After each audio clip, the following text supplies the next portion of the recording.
Geschichten uit onze Geschichte Nummer 2. Ditmaal Meier van wo dort met de twee vreemde staatsjongens op dem Weg terug naar Bloemenaar toe ging en wo dort met aan op onze Forumhof in Bloemenaar toe ging. Besonders met dem Willen Ted Schmiedehaus, wo nam een van diesem namiddag kreegmilk en meine Brüder Jakob, Bernhard, Peter en Hein so friedlich uitlodenden Spieldarp. Ich habe letztes Mal noch gerade gesagt, dass mein Bruder Wilhelm und ich einen Tag zwei junge Staatsjunges von Quacktemuk mitnehmen nach uns in Blumenort.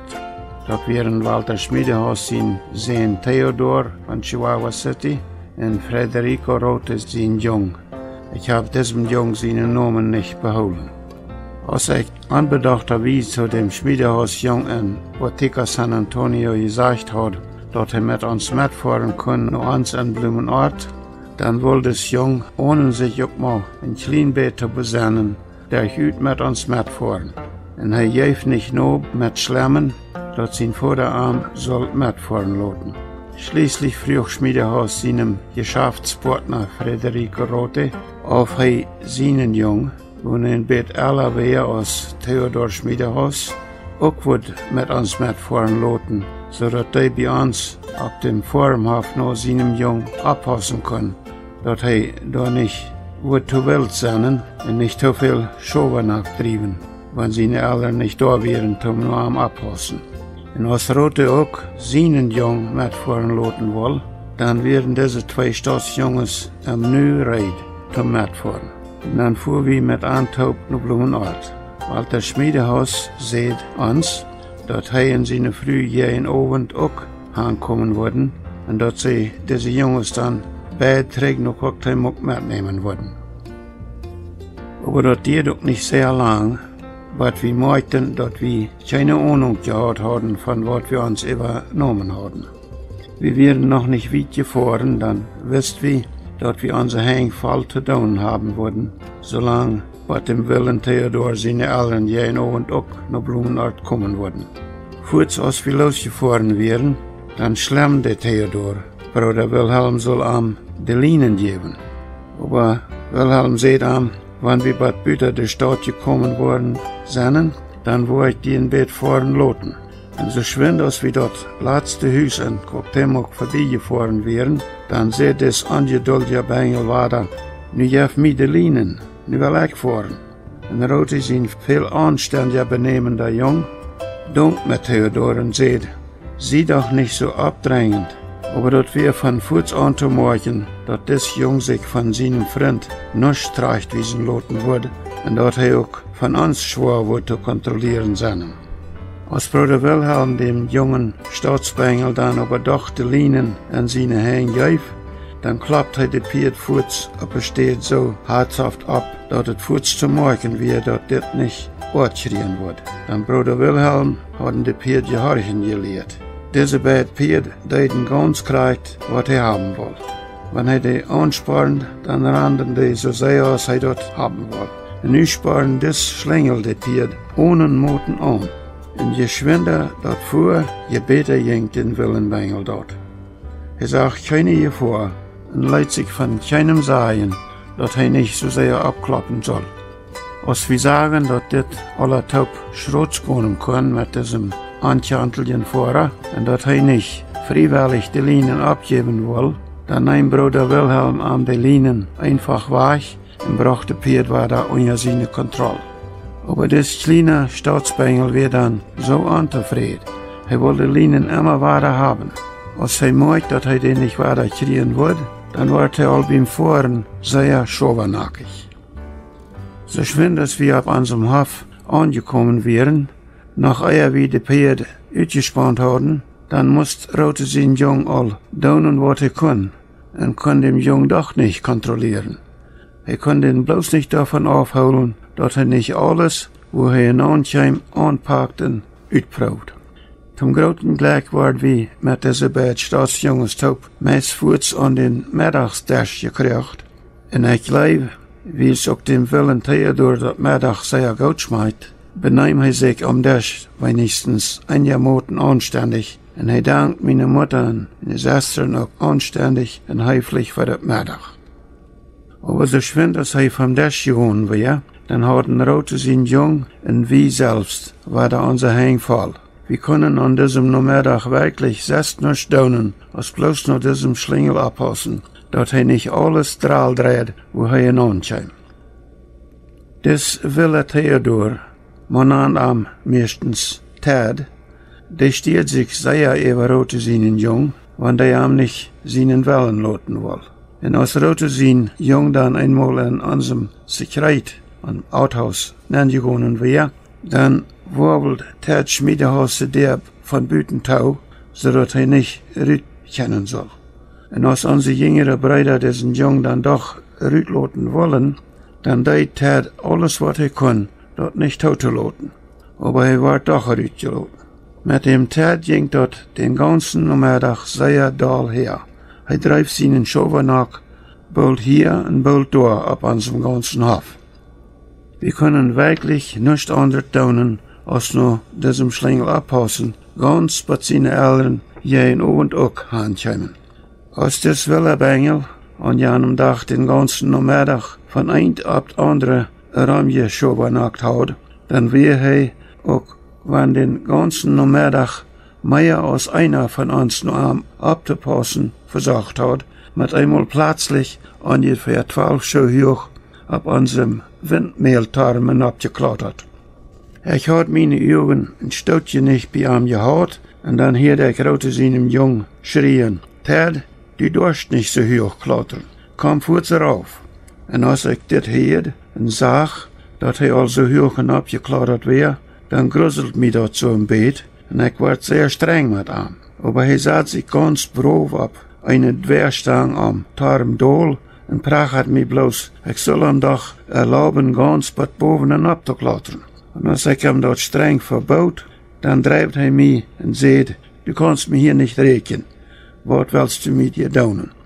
Und ich stund so ein bisschen rotlos da.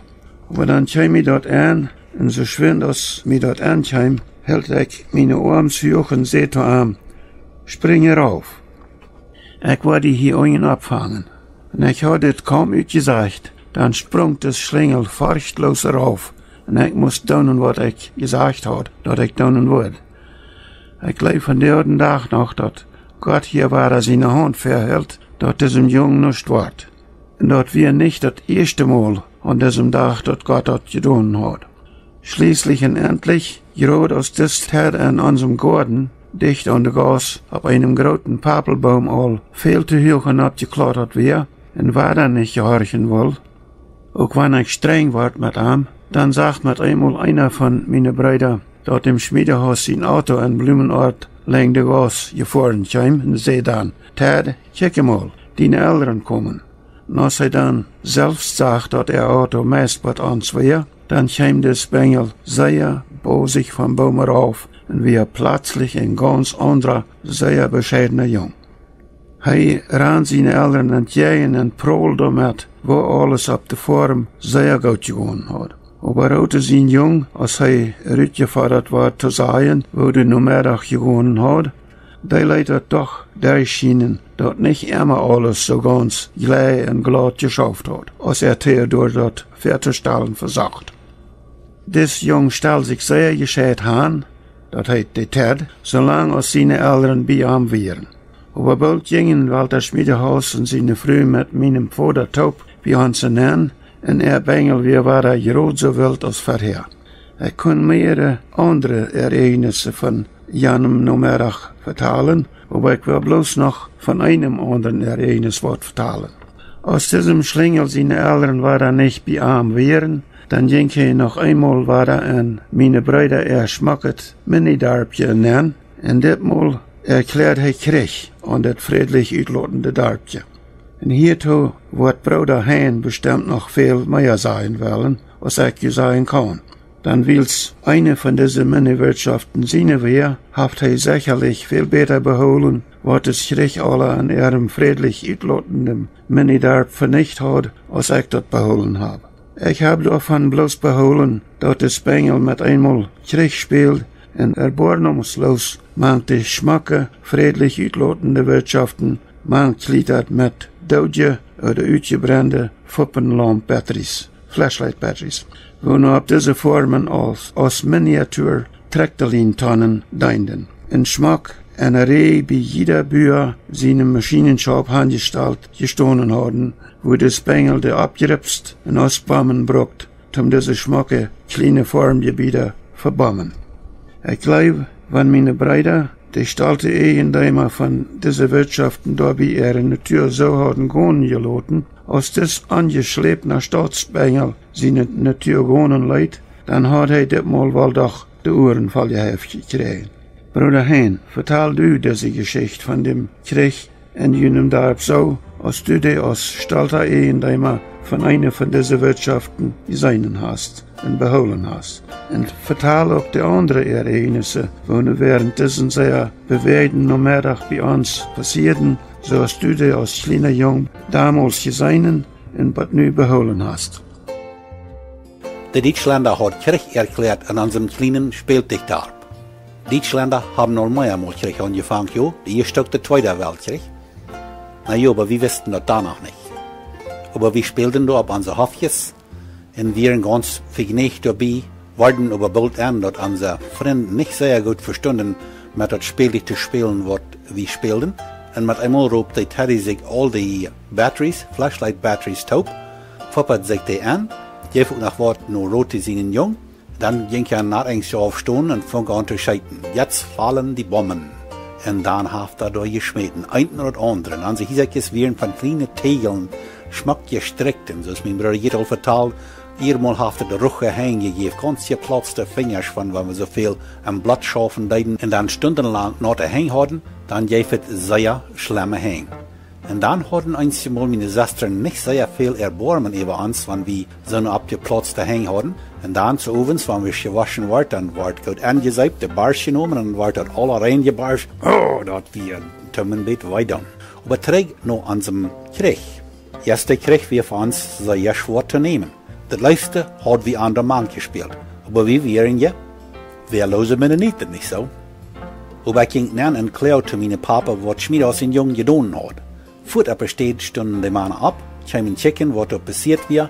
In einer Stadt, dass der Junge gut ausgelohnt krieg, dann stund der Mr. Schmiedehaus da und lacht, dort sein großer Buch schattert, nimmt sich seine Kamera und macht da Bilder von. Ich hab von der Lachen auf so ein Bild, wo er ans Hof ganz verkriegt ist. Dat meint dann, nu war er frisch abbühen. Und das erinnert mich an, als der Zweite Weltkrieg zum Ende kam.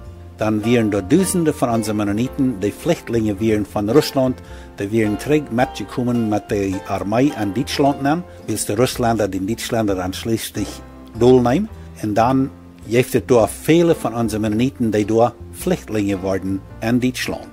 Und dann haben Peter und Alfreda Dick werden da angeschickt von MCC, um die Flüchtlinge da alle taub holen. Dann mussten sie allgemein hier pachten, was das Wort alle voll. Es gibt ein ziemlich großes Flüchtlingslager, dort aber über 1000 Personen auf einmal taub kommen von unseren Mennoniten, wem es da aber auch alle ganz verkriegt wären in Russland. Und die sagten dann in der Stadt auszuwandern, aber steht es in Kanada normal nicht ab. Schließlich kann MCC was ausarbeiten, dass sie können nach Paraguay tragen. Und dann wird ein Schaploden um anderen angenommen von MCC in unsere Brüder und Schwestern, plattische Brüder und Schwestern von Deutschland nach Paraguay zu siedeln. Dort sind so viel wie im Chaco von unseren Mennoniten. Peter und Alfreda Dick haben ein Buch geschrieben von das alle und die würden, glaube ich, da viel belehren, wenn die das Buch lesen würden.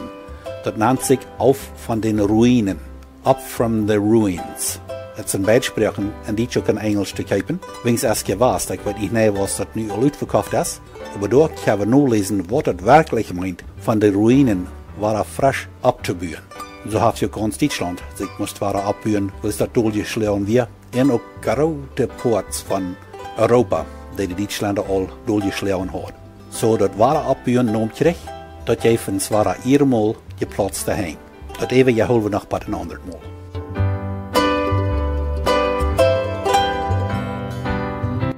Ich habe die Wied Schlingel und Bengel hier aufsächlich gebraucht für den Theodor Schmiedehaus, weil diese Wied in dem Sprachbrockhausbuch von 1958 so definiert worden. Schlingel, noch sprach Brockhaus, bedient angetrockneter, frecher Jung. En Bengel, ook nog sprach Brockhaus, bedient frecher Jung.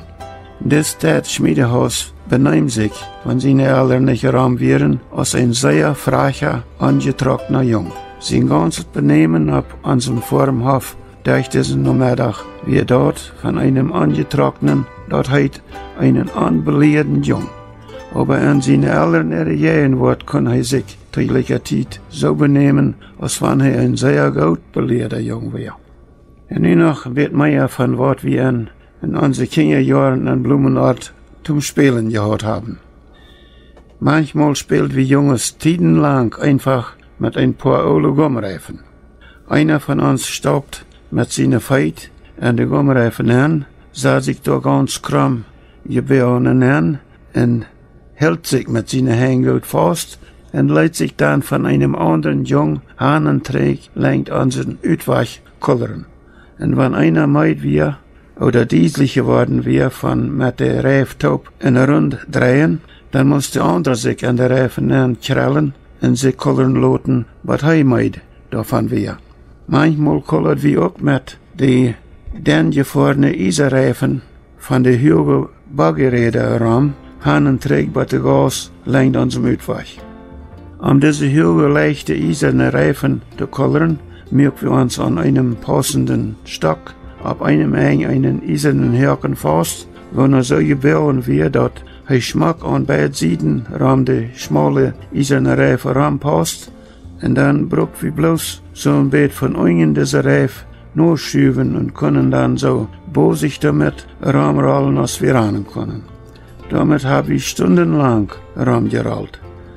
Diese primitive Spielsachen mögen uns manchmal viel Spaß. Unsere Kinder und Großkinder haben durch von diesem Tag allerhand verschiedene Spielsachen von klein an. Ihre Eltern kennen dort verschiedene Spieltisch für ihre Kinder, Mädchen oder Jungs, für wenig Geld kaufen, in ihre Stoven liegen voll Spielsachen.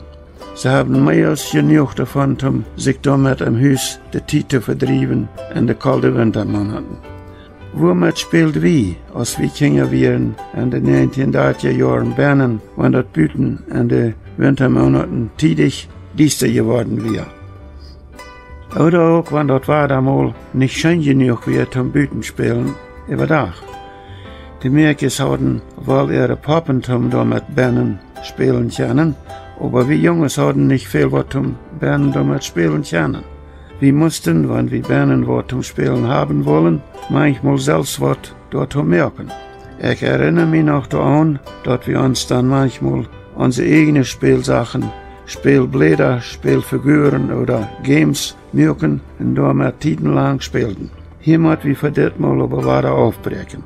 Nächstes Mal vertellen wir was von, was wir Kinder uns für Spielsachen merken, zum Bernen damit spielen, wenn das weiter Büten nicht schön genug wird zum Spielen. But nächstes Mal.